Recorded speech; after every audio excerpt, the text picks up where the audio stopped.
أهلا يا جماعة، أنا ديمبوت تاني. شكلي تحت شوية، محتاج أوصل لمقلب الخردة بتاعي. عمري ما دخلت الغابة دي قبل كده، حاسس بشعور غريب شوية. لازم أرجع البيت علشان أفرز الخردة المعدنية. أوه، في عقبة قدامي. دي علامة تحذير إن المنطقة اللي قدام ممنوع الدخول ليها، ممنوع تعدي الخط الفاصل. أنا محتاج الخردة بتاعتي ضروري. وإيه اللي ممكن يحصل لو كملت قدام؟ الوحوش هتهاجمني ولا إيه؟ دي حاجة تضحك. دومبوت رايح ياخد الخردة. دومبوت عدى الخط ومفيش حاجة حصلت. صعب قوي امشي فوق التلال، يا رب ما كنش ضعت تاني. اوه، بص انا شايف عربية بيك اب غريبة، وكمان عسكري لابس يونيفورم ومعاه سلاح. اوه، لازم نهدى صوتنا. هو بيحرس العربية دي او الحمولة اللي متغطية بقماشة؟ كل قوة. تعال قدامنا. هو بيطلع جهاز لاسلكي. احنا محتاجين تعزيزات. استلمتوا؟ هو بياخد سلاحه ويمشي. يا رب ما يشوفناش، لازم نكون حذرين جدا. يا ترى هو جري فين؟ وايه اللي بيحصل هنا؟ اظن يستاهل نروح نشوف العربية دي نوعها ايه وليه موجودة هنا. دي عربية نقل عسكرية، عادة اللي بيسوقها عساكر الجيش. يا ترى في عملية خاصة تحصل هنا ولا ايه؟ يا ريت كان عندي عربيات زي دي في مقلب الخردة بتاعي. بس بصراحة ده مثير جدا. العسكري ده كان ممكن يضرب لي بندقية خرطوش، بس دلوقتي دخل الغابة عشان يساعد ناس تانية. تحت الغطا ده في حاجة معدنية وفيها سلوك، وكنت متخيل انه ممكن يكون في قفص جواه وحش كبير ومرعب جدا جدا، لانه حاجة كبيرة جدا جدا. اظن قريب هنعرف ايه اللي موجود هناك. بس الأول يلا نشوف إيه اللي جوه الكابينة بهدوء عشان ما نستفزش اللي تحت القماشة دي. يلا نشوف إيه اللي هناك. واو، دي شنطة سفر. يا ترى إيه اللي جوه؟ أوه، ده رمز مؤسسة SCP. ده فعلا غريب ومثير للاهتمام. ممكن يكون في عملاء خاصين من المنظمة دي بيتعاملوا مع ظواهر شاذة جنب مقلب الخردة بتاعي. يبدو إني لقيت حاجة أكتر إثارة. بص، ده جمجمة وحش. الحاجة دي شكلها مرعب جدا. يمكن الوحش ده كان عايش في الغابة دي. يلا نشوف إيه كمان موجود في شنطة SCP. بص، ده كمان حاجة تانية تخص مؤسسة SCP. هما بيتعاملوا مع احتواء والقضاء على الظواهر الشاذة، الوحوش وكائنات تانية. الموضوع ده جدي جدا. هشيل ده واخد الحاجة التانية اللي فاضلة. في حاجة زي ملف فيه مستندات. يلا نشوف ايه اللي جواه. دي مستندات سرية، بيهم هنقدر نعرف ايه اللي بيحصل هنا. افتحوا بالراحة وبحذر. واو، ده مرعب. الراجل اللي لابس قناع ده شكله يخوف. هو ده دكتور الطاعون؟ بص على البدلة بتاعته. هنا في أوصاف وملاحظات عن الكائن ده. أنا بصراحة ما كنتش أحب أشوف الدكتور ده بمناخيره دي في الحقيقة.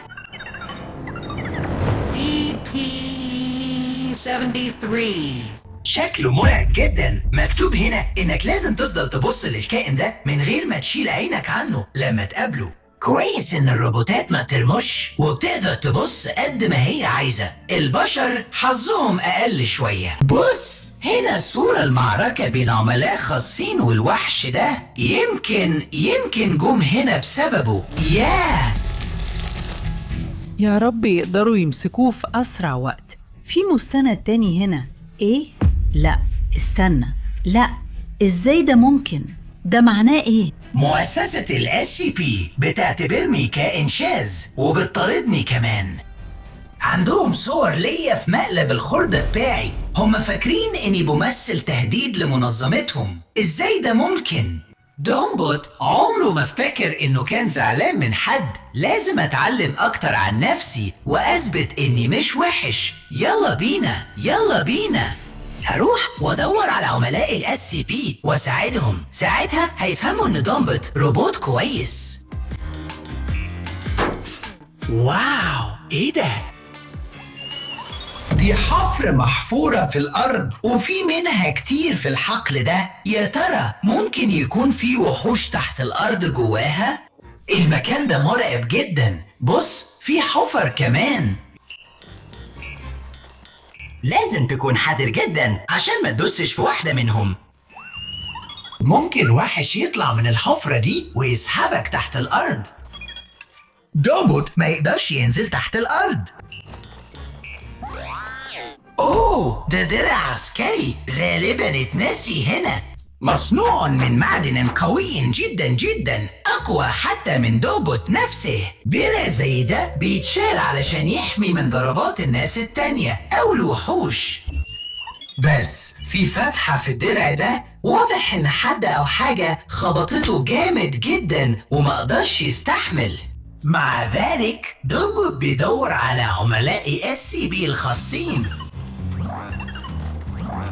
من هنا لازم نمشي في الاتجاه ده.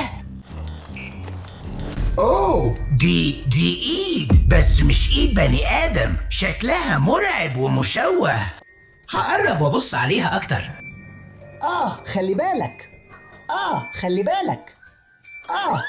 اوه، ده كله لازج وزلق جدا. فدمبوت وقعه. اسف. يبدو كمان ان في فتحة فيه. ممكن رصاصة من عملاء خاصين خبطت الايد. غالبا الايد دي هي اللي عملت الفتحة الكبيرة في الدرع. دي كانت ايد وحش كبير جدا ومرعب. كان في معركة بين الوحوش والجنود في الغابة دي، عشان كده كانوا محتاجين تعزيزات. مستمرين في البحث عن اي اثار. اوه، بص، دمبوت لقى صندوق عسكري. يا ترى ايه اللي جواه؟ يلا نفتح ونشوف. واو، مذهل. دي المعدات والذخيرة بيستخدموها عشان يحاربوا الوحوش، بس سابوهم هنا. تعال نبص عليها عن قرب اكتر. البازوكة دي ممكن نستخدمها عشان نضرب الوحوش. الصاروخ غالبا بيطلع من هنا. آسف، كويس إن دمبوت ما ضغطش على زر الإطلاق. يلا نشوف في إيه تاني. واو، وده مسدس. دمبوت ما يعرفش يستخدم الأسلحة. ممكن يضرب نفسه أو زمايله بالغلط. دمبوت محتاج يلاقي أسلحة أنسب عشان يحارب وحوش SCP، خصوصا ضد 096. كان شكله مرعب جدا. بص يا كوك، الحاجات المعدنية دي هتنفعني. وإيه اللي فوقها ده؟ يمكن لازم أشيله. النور قوي قوي. آسف، دمبوت بالغلط، ما كانش قصده يأذيك. مكملين البحث. عشان ما يتأذيش الروبوت هيلبس درع واقي. فكرة كويسة، هلبسه دلوقتي. ممتاز فعلا. دلوقتي وحوش مش مرعبة قوي يخلوا اي حد يخاف منهم، بس انا لا، بمخالبهم المرعبة دي. نكمل.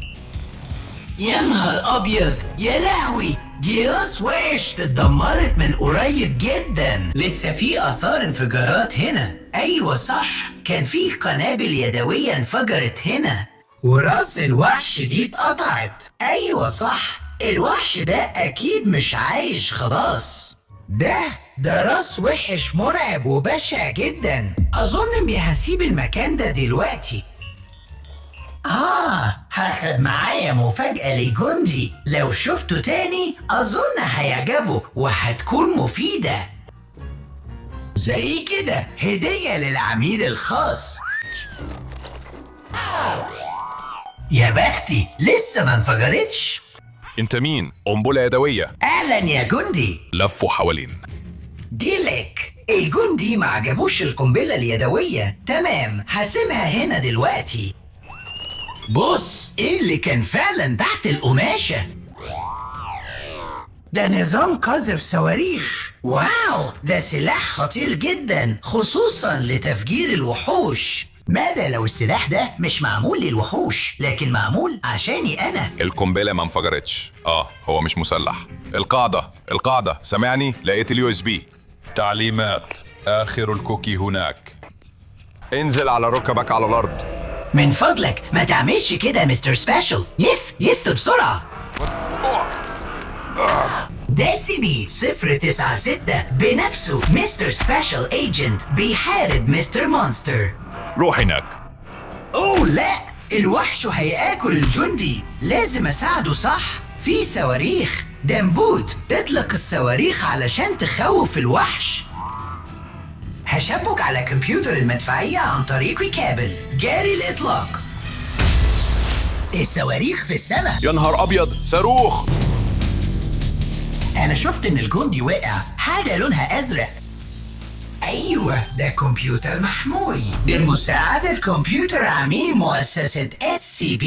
دومبوت هيقدر يعرف أكتر عن نفسه وليه منظمة SCP بتطارده وإزاي انتهى بيه حال في مقلب الخردة. يا نهار أبيض، الوحش راجع تاني. دومبوت بيودعك، أشوفك بعدين.